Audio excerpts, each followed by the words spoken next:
Jaksa pada Senin, 30/1, ini telah membacakan replik atau tanggapan atas pleidoy Putri Chandrawati dan Richard Eliezer. Di sidang replik sebelumnya, jaksa menolak seluruh pleidoy Ferdy Sambo, Ricky Rizal, dan Kuat Ma'ruf. Jaksa menolak nota pembelaan Putri Chandrawati dan Eliezer. Dalam sidang replik, jaksa membantah nota pembelaan Putri soal tuduhan perempuan tak bermoral. Jaksa juga menegaskan Putri adalah pelaku pembunuhan berencana pada Yosua, meski di pleidoy Putri mengaku tidak turut serta merencanakan pembunuhan. Jaksa juga menyebut pelecehan seksual yang disampaikan Putri Chandrawati hanya khayalan dan bagian dari skenario untuk menutupi peristiwa yang terjadi. Jaksa hari ini telah membacakan replik atau tanggapan atas pleidoy Putri Chandrawati dan Richard Eliezer. Di sidang replik sebelumnya, jaksa menolak seluruh pleidoy Ferdy Sambo, Ricky Rizal, dan Kuat Ma'ruf. Kita lihat dalam sidang replik Ferdy Sambo pada 27 Januari lalu, jaksa meminta majelis hakim mengesampingkan pleidoy Ferdy Sambo dan meminta Sambo dihukum seumur hidup.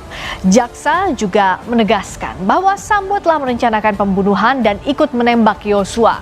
Jaksa juga menolak nota pembelaan Ricky Rizal. Dalam replik, jaksa menyebut Ricky telah mengetahui rencana pembunuhan terhadap Yosua saat dipanggil Sambo di rumah Saguling. Dan pleidoy Kuat Ma'ruf saudara juga ditolak oleh jaksa penuntut umum. Jaksa menyebut Kuat tidak memiliki motif pribadi, namun ia telah lama bekerja pada Ferdy Sambo sehingga akan menuruti semua kemauan Sambo. Hari ini, jaksa juga menolak pleidoy Putri Chandrawati dan Richard Eliezer. Apa saja fakta penting dari replik jaksa dan akankah jawaban jaksa atas pleidoy itu akan jadi pertimbangan majelis hakim? Kami akan bahas usai tayangan berikut ini. Nota pembelaan terdakwa Putri Chandrawati beserta tim penasihat hukumnya haruslah dikesampingkan. Selain itu, uraian-uraian pleidoy tersebut tidaklah memiliki dasar yuridis yang kuat. Penuntut umum memohon kepada majelis hakim yang memeriksa dan mengadili perkara ini untuk 1.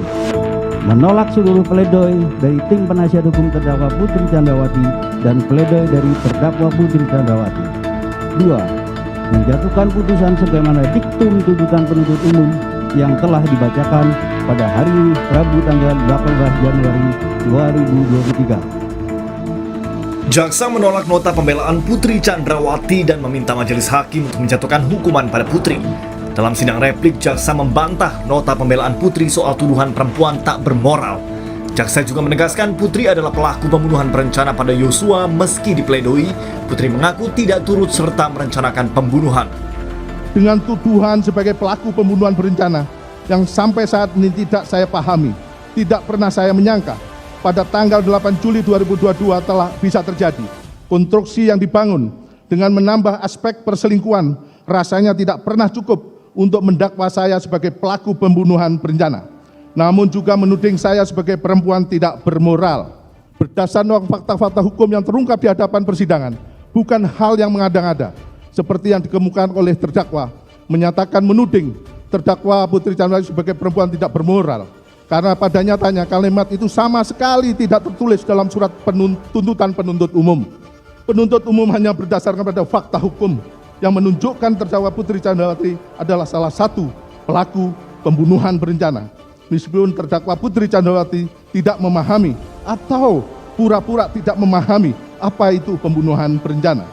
Akan tetapi, terdakwa Putri Chandrawati melakukan karakter yang dipersyaratkan dengan pembunuhan berencana, yaitu menyampaikan cerita kepada saudara Ferdy Sambo, berupa cerita jika terdakwa Putri Chandrawati dilecehkan, yang kemudian berubah menjadi cerita pemerkosaan. Lalu saudara Ferdy Sambo S membuat perencanaan dan bekerja sama dengan saksi Ricky Rizal Wibowo, saksi Kuat Ma'ruf, dan saksi Richard Eliezer Budiang Lumiu untuk menghilangkan nyawa korban Nofriansah Yosua Huta Barat.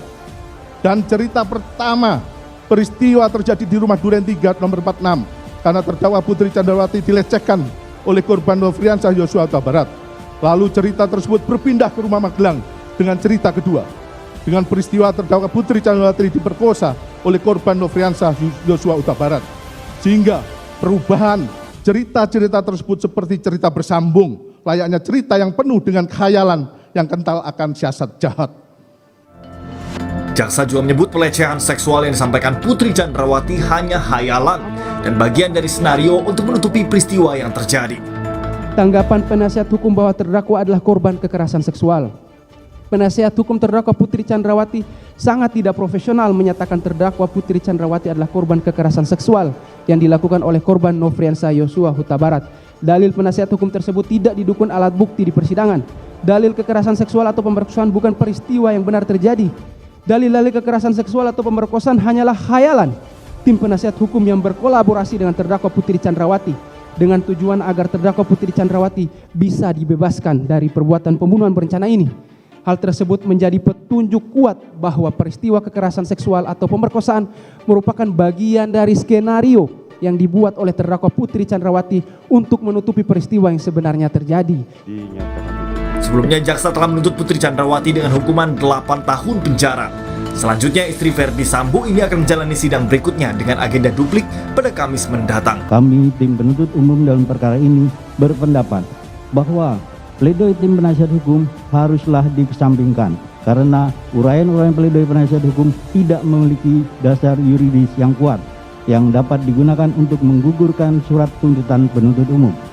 Berdasarkan hal-hal tersebut di atas, penuntut umum memohon kepada majelis hakim yang memeriksa dan mengadili perkara ini untuk 1. Menolak seluruh pledoi dan dari tim penasihat hukum terdakwa Richard Eliezer Pudihang Lumiu. Semakin kokohlah pendirian dan keyakinan tim jaksa penuntut umum atas surat tuntutan yang telah dibacakan dalam persidangan hari Senin tanggal 16 Januari 2023. Pledoi tim penasihat hukum didasarkan pada penilaian yang objektif guna membebaskan terdakwa dari tuntutan hukum terhadap perbuatan yang telah terdakwa lakukan, sehingga hal tersebut akan dibuktikan kembali oleh tim penuntut umum dalam replik ini, yang juga merupakan satu kesatuan yang tak terpisahkan dengan surat tuntutan yang telah kami bacakan. Pada intinya, kami selaku tim penuntut umum menolak dan membantah seluruh argumentasi dari tim penasihat hukum di dalam pledoinya, dikarenakan serangkaian fakta yang mereka kemukakan merupakan fakta yang semu dan parsial, yang diperoleh dari keterangan para saksi dan keterangan para ahli yang hanya mendukung argumentasi mereka saja,